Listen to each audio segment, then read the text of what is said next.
ngang tha nipan na ngari ba ngang pamna honorable prime minister na honorable chief minister na honorable home minister na yeng mangambado yeng ga leibang ngambado kotak da ras tawdana hek den ngang kotak da ras tawdana maduda kotak ini upang thirga tawdana hariba makut chalaba mission ni kalhona ban honna bi dabado adugi ai ngasi ai emotion oibani kwai condemnable ni aduna ngasi angang yauna angang macha pikra thani panang ba mathang na pam ba angang ri yeng ba mieng ado angang sa ani ri yeng ba mieng do ado government of India gi prime minister and home minister na union minister sing yeng la yong ba ado sidel la ri honorable chief minister yauna including minister sing yeng la yong ba gi sakti do tak mak changman na ngasagi koina ngasagi ka hata na honorable leader of house na kana silbi leader na leader ga hariba honorable governor se pai tan ga gawati da koi satle haire tawi ba kanda man honri de hai adu matham oi de nungsibgi mami ta da do ai madugi tamta ina ngagi da ba phawjabane aduga tawi da ba thabang ni ikuta chalaba phawbada angang priko angang mo yawn hat angam gi capacity la ab hai ba se any jati khudima do mangi ri jati yawda ma ko yawdra ba yamna terrorism gi character sialaba adu phawbada government of Manipur na government of India na yeng la ngam hai ba se masi hali se khulai pan hat natte har honorable prime minister home minister amasung honorable chief minister ne haida haribde marum kari lege mokhoi gi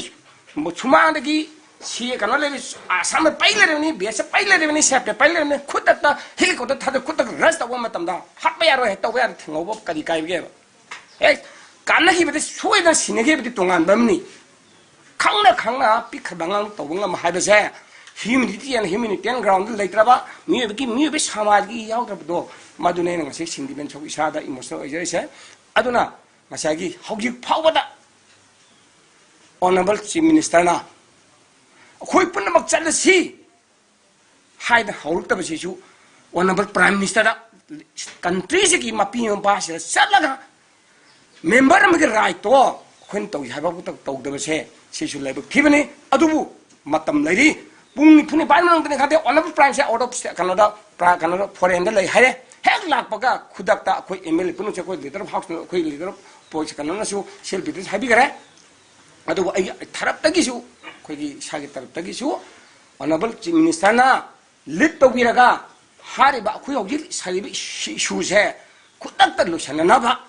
prime minister ki pomen lobiraga kari ma mana tarak ta redna sungta tarak ta ne koi member humpusi ke right se democracy sa lebak se ki constitution pi le right tarak ta na ado tari ayu sahi manga speaker or benna what is the value of the speaker what is the value of on members in ke ayu khangger poni ka ji tabi rakta de akhoi na constitution ma kha de le bi artha thokre adu khudak tu da khoi puni mak do khoi honorable selpin habje khudak ta khoi jan to khoi manga gi stand to le re ai se khoi gi praja myam tu ja appeal to jeri sini khoi kaidong se mai le sungcha chala roi kayu mana khoi na tarak ta de artha thoi bra ba khoi na members in haibada tarak tragadi ata thui braba adubu sida kayu mana tawtaba taraba man lawda taragadi madu hol tak chak pun maksha honorable prime chief minister mas honorable home minister na honorable prime minister pubi gadawni aduga masagi hauji tawrisidi thingin na taina bagam na siwong taina bi formula shogi yamna hogi yam thokale asi koi khandaji mayam pun khandabiu aduga masagi kari haitara aingon na thoiba thangse example kasu kaide ai प्रजा section Poonam ताई खुनाउ केंद्र प्रजा section दाई ना पिल तौजरी से ताइनाबम खंगदना मपिन बपाना आइगी युमै थादुपदो आई मदुर योगरे खुदिमक साइ appreciate तौरी नुगाइ त फाउदे काइनोबु थिंगिना तानगमदना सिगोंना ताइनरेमि कानाना ताइनली ngasi mapin power number chief minister siri tamu biren amasung prime minister siri man kan modi amasung home minister Amit Shah na tahulina thingina tanna na sungna tanna je upai le malak ta khang manga malak ta na member hai tar di si ngasai ga ne laiba ngak pa yaw ne kana opposition family ne koi saka pa yaw na ti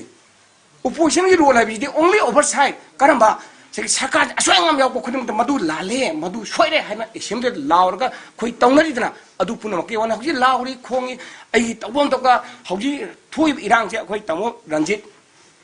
deputy self leader अमसु आइनि उपोजिशन सोये तीन सोइसे हौदी करी हंग खमते तबु तबुदबु हौदी था चाहि मा था मरी मा सुजलबनी कदाइदा करी सुइगदगे ना हिंग सो खाक चितम ततम खोनर जरिबनी मरांग खै मै थागुदे याव मतमदा मसगी पोचे खरा तरने हौदी विलेज डिफरेंट फोर्स लाइजर बे भल ता लाइब्रेरी मायाम जुंदि अयंगा अबनिना हाइदना देगी रिलीफ केंद्र लाइबे मायाम जुगी हाइदना ब्लैंकेट अदिगी मुगी सेना साना मायाम आइना ले थमजबदो करेनि खसाउना बा खांग मंगमंदबदगी हेमनगी दे लोइन चाकथोखरे कई खंदे अमुसु इनि उपाय थरगा लाइबनि खमने तव तार अदुबु आइन हाजनिंगदी हौजी खोइ खल्लसी अंगांग मसुदो सी ngangi हाइबं नमद्रगदी सी ngang पुट खरा पिरग असमसी अंगांग अमुबुन हाइबं खले हाइदो अदुदी खोइ तौरगुमसी नkai सेंग क्लियर कतने इशुजे चाउ नत्रदी पुलाब यानजन्नाबा मा हौजी लाए ngasi ngarang se लाए कराइनो करेंदा खांगदे बिहम लाइ मसी पुना मसे तान होना बसे गवर्नमेंट अंदागी थौसिन सोइन ओरंगानी माइतेई ngata हातोलगा माइतेई ngata पुना बसे हातोलगा कोना लयेंगे हाबे फॉर्मुला माले मसी कोइ प्रजा पुना मसे सेम मथौ तागनी अदना इन हाजरी से आइगे प्रजा तो हाजरी सिनी हौजी वाजु वानने अखोइ जे याद हाबतो गवर्नमेंट ऑफ इंडिया दा अंतंग खनबे तांजा दो पीबीयू अदुगा मसे ऑनरेबल चीफ मिनिस्टर आइन हंजन हाजर से ऑनरेबल खोई सेल मतमदगी चई तांगा पुरुना अंकल सीएम ना हाइबिना मसे आइ हन हाजर सिनी खुदकता हयेंदगी हंजितगी तौरे हारगा ngसागी हाना महल लाको अपॉइंटमेंट लौना दबा खोई डेलीगेट खोई एमएलए पुन मसे ओपोजिशन रूलिंग खाइदना खुदकता लौबिरो लौर कान मियाम न खोई माइन लौरे अदो मैम मतंग खरल तो यादना कोई पुनम तोन हैबगी गट्स लाइना मियाम न मेसेज पेनिंगे अदु नतब तारगदी ना तोन